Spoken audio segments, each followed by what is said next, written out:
बुद्धं शरणं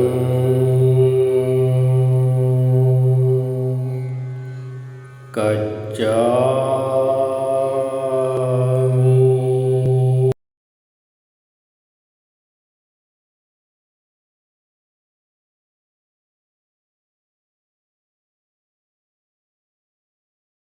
குருவே சரணம், குருவே துணை, குருவே போற்றி, குருவே எல்லாம். எல்லா உயிரும் பேரருள், பேரறிவு, பேராற்றல், பேரானந்தம் வரட்டும். அனைவருக்கும் அன்பான வணக்கங்கள். எப்பொருள் யார் யார் வாய் கேட்பினும் அப்பொருள் மெய்ப்பொருள் காண்பது அறிவு.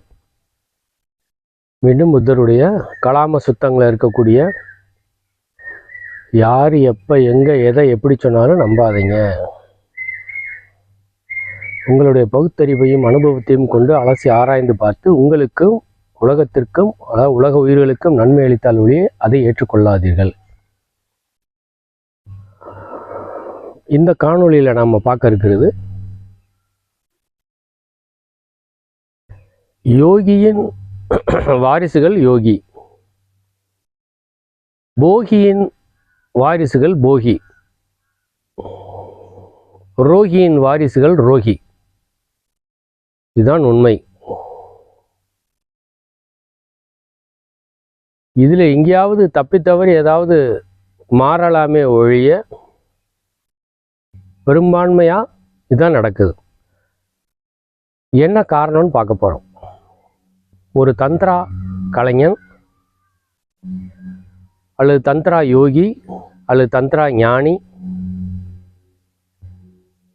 எவ்வாறு இருக்க வேண்டும், அதுவும் சேர்ந்து இதில் இன்க்ளூட் ஆயிரும். உங்களுக்கு சயின்ஸ் சொல்லுது, அம்மா அப்பா ரெண்டு பேர்த்தில் யாராச்சும் ஒருத்தர் ஒபீஸாக இருந்தாங்கன்னா, அதாவது குண்டாக இருந்தாங்கன்னா, அவங்க குழந்தைகளுக்கு 40% உடல் பருமனுக்கு வாய்ப்பு இருக்குது. யாராவது ஒருவர் அம்மாவோ அப்பாவோ குண்டாக இருந்தாங்கன்னா, அம்மாவும் அப்பாவும் சேர்ந்து குண்டாக இருந்தாங்கன்னா அந்த பிறக்க போகிற குழந்தைகளுக்கு ஜீன்லேயே 80% உடல் பருமன் வேலை செய்ய ஆரம்பிச்சிடும். அப்போ பிறக்கிறப்ப நம்ம நண்பர் ஒருத்தர் சொன்னார், பிறக்கிறப்ப 6 கிலோ இருந்தாராம், ரெக்கார்ட் பிரேக். அப்போ பிறக்கிறப்பயே உடல் பருமனோட ஒபீஸோடு இருப்பாங்க. நாம் பார்க்க போகிறது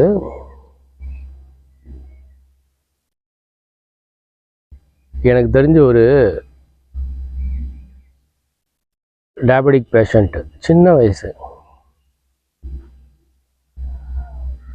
அவர் காலையில் 20, மதிய சாப்பாட்டுக்கு 15, இரவு சாப்பாட்டுக்கு 10 இன்சுலின்.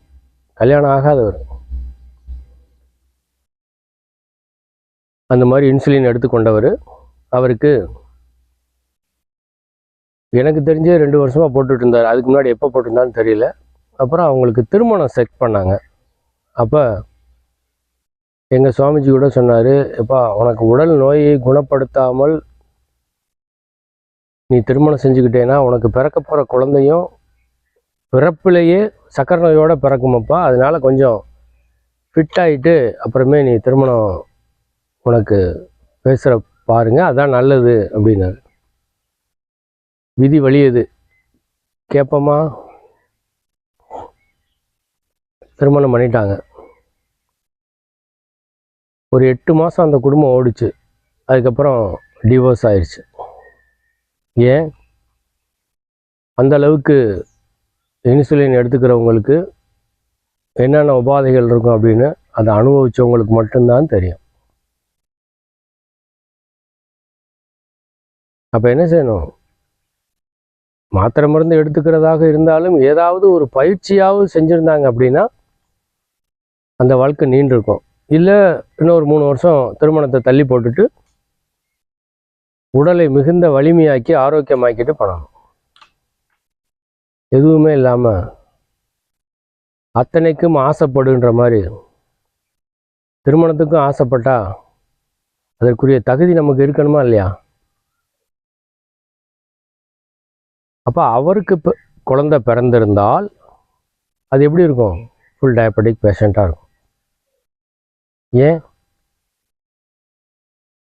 பேரண்ட்டில் யாராச்சும் ஒருத்தருக்கு ஏதாவது உபாதை இருந்தால் குழந்தைகளுக்கு 40% இது நோய் மட்டுமே குழந்தைகளுக்கு போகாது. நம்மளுடைய குணம் போகும், ஜீனில் நம்மளுடைய புத்தி போகும், நம்முடைய அறிவு போகும், நம்முடைய விழிப்புணர்வு போகும், நம்முடைய ஆன்ம தேடுதல் இருக்கு பார்த்தீங்களா, அது வாரிசுக்கு போகும். மகான்கள் சொல்லுவாங்க, கணவன் யோக தியான பாதையில் ஈடுபட்டால் அதன் மூலம் கிடைக்கக்கூடிய தவ பலத்தில் பாதி மனைவிக்கு போகுமா. ஏன்னா மனைவியோட சப்போர்ட் இல்லாமல் ஒரு கணவன்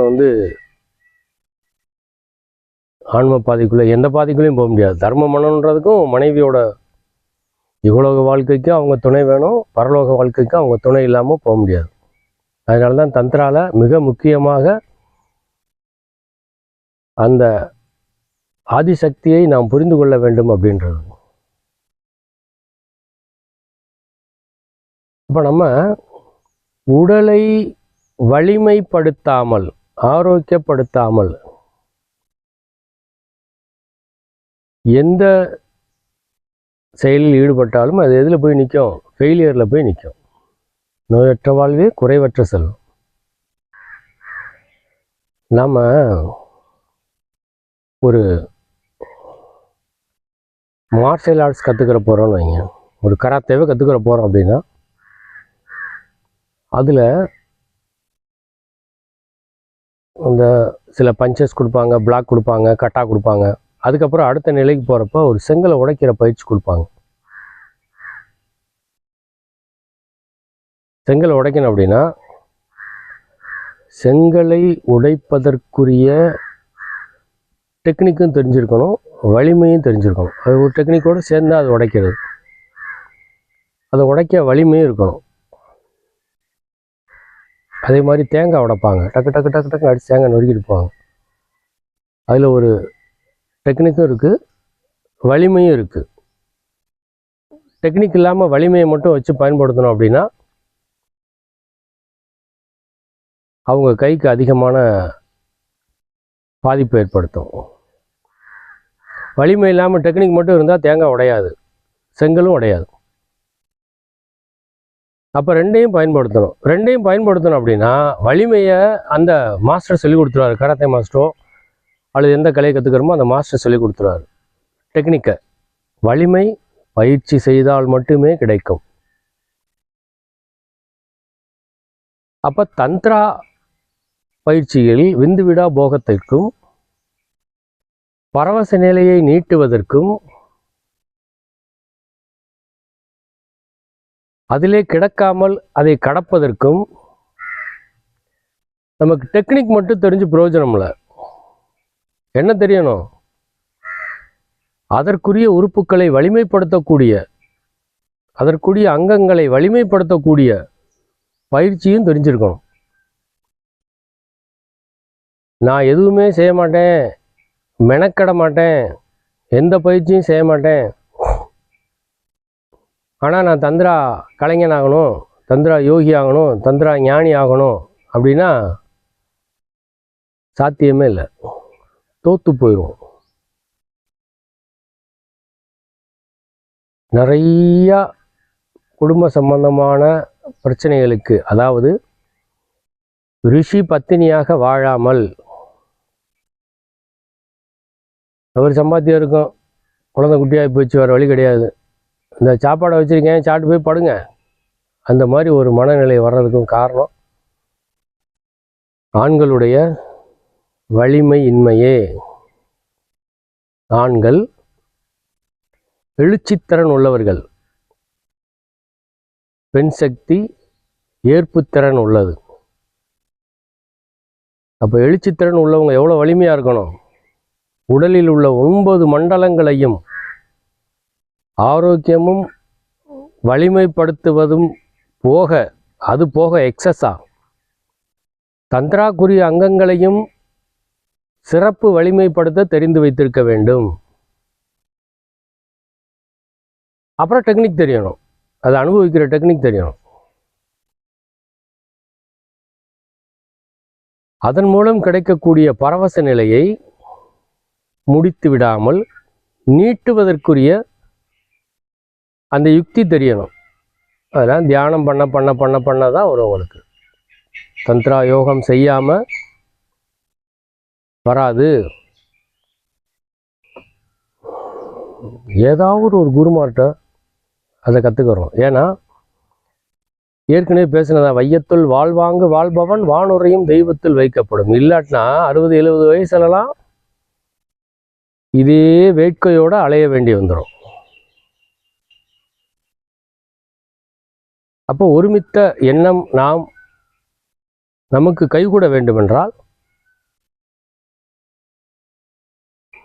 புலன் சார்ந்து சென்று கொண்டிருக்கக்கூடிய கண்ணு, காது, மூக்கு, வாய், தோல் இந்த மாதிரி விஷயங்களில் அவுட் ஆஃப் ஃபோக்கஸாக இருக்கக்கூடியதை இன்னர் ஃபோக்கஸ் ஆக்குறதுக்கு தாம்பத்தியமாகிய இந்த தந்த்ரா ப்ராக்டிஸு பெரிய அளவில் சப்போர்ட் பண்ணும்.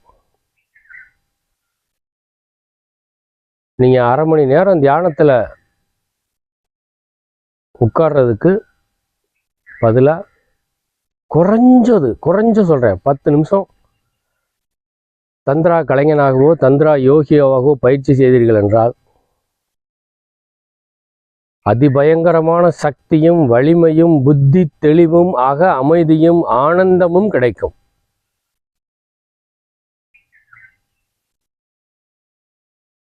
ஆதிசங்கரர் சொல்றாரு, 5 நாளிகை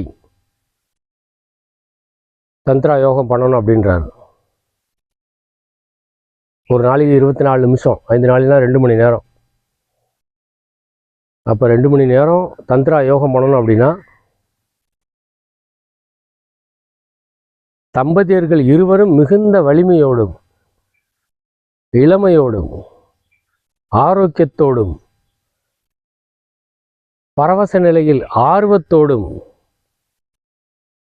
இருந்து தந்திராவை கற்றுக்கொண்டால் மட்டுமே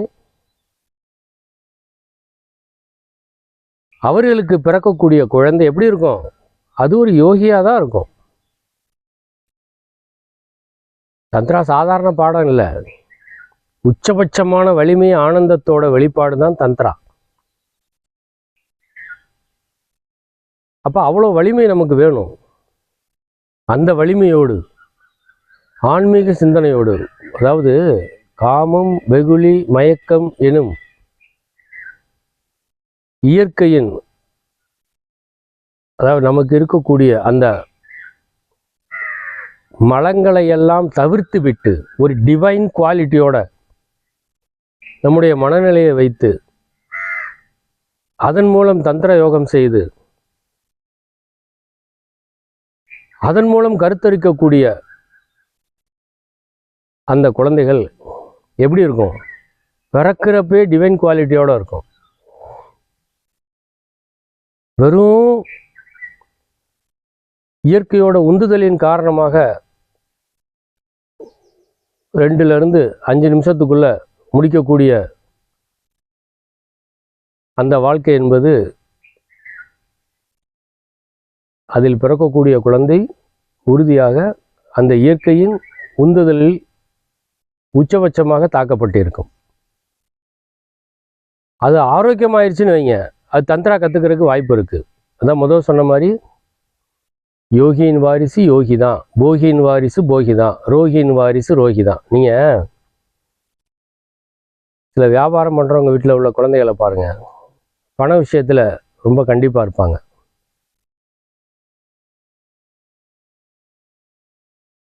நோயாளிகள் வீட்டில் இருக்கக்கூடிய, இப்போ அதாவது கிரானிக்கல் டிசீஸ் இருக்கும், பர்மனெண்ட்டாக வீட்டில் இருக்கவங்க எதையாவது ஒரு மாத்திரை மருந்தை போட்டுக்கிட்டே இருப்பாங்க. அந்த வீட்டில் உள்ள குழந்தைகளை கவனித்து பாருங்கள், எதையாவது தின்னுக்கிட்டே இருப்பாங்க. நேரத்துக்கு சாப்பிடணுன்றதே இருக்காது. உணவில் எந்த விதமான கட்டுப்பாடும் இல்லாமல் இருப்பார்கள்.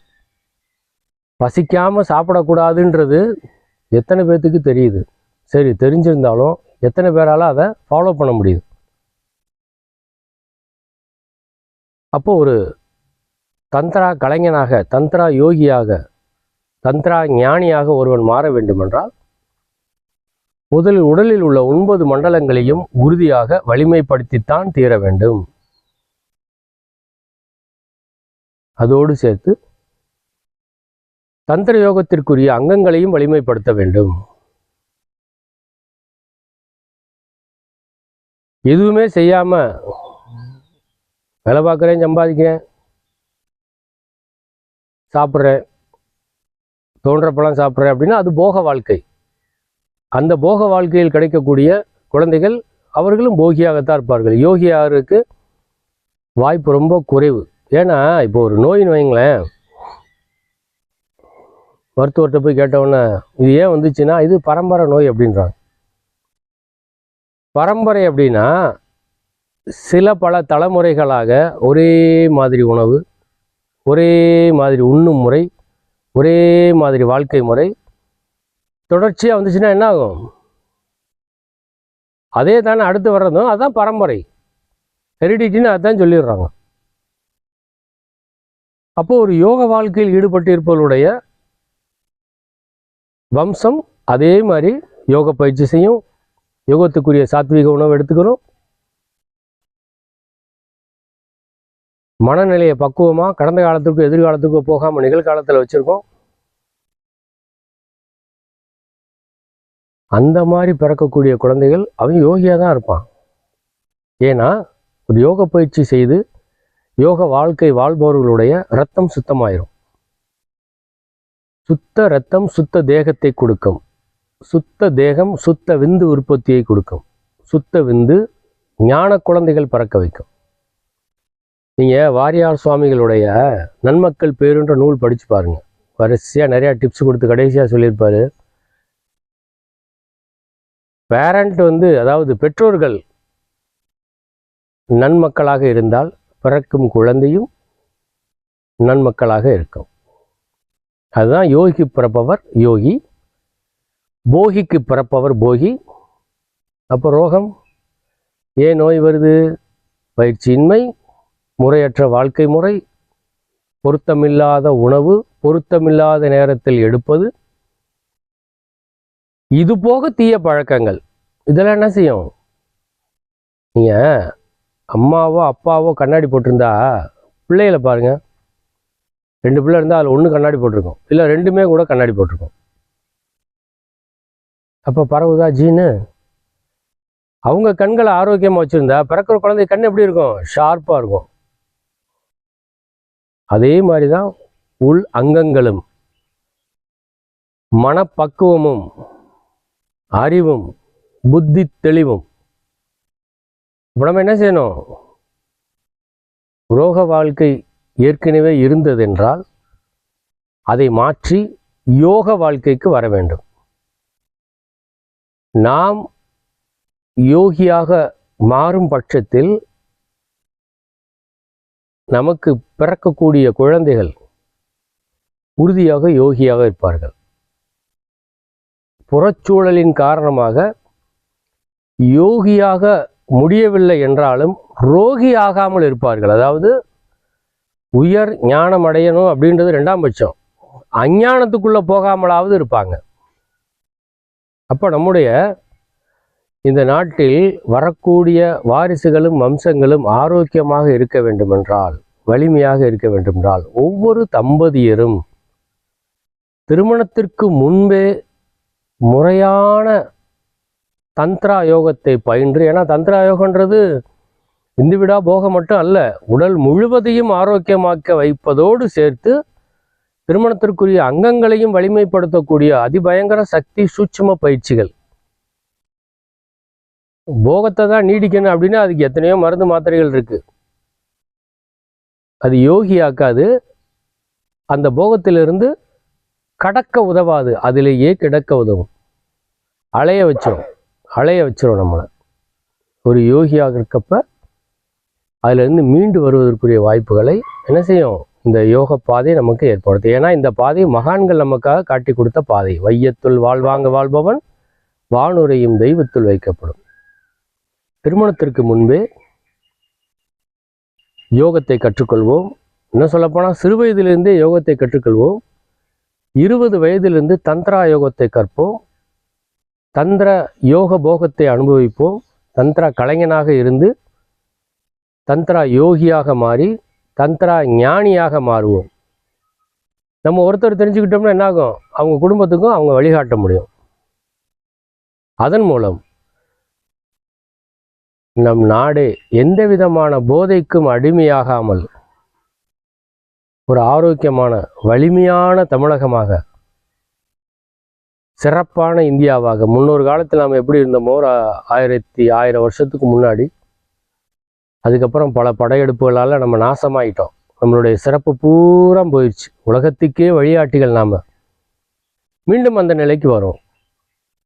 அதற்காக எல்லாம் உள்ள இறைவனை வேண்டி யோகியாக இருந்து நமக்கு பிறக்கும் குழந்தைகளை ஒரு யோகியாகவே மாற்றுவதற்காக இறைவனை வேண்டி விடைபெறுகிறேன். நன்றி, வணக்கம். இது சம்பந்தமான எந்த சந்தேகமோ கேள்விகளோ இருந்தால் தயவுசெய்து அந்த கீழே உள்ள நம்பர் 7094 60 70 80 நம்பருக்கு வாட்ஸ்அப் பண்ணுங்கள், தொடர்பு கொள்ளலாம். நன்றி, வணக்கம்.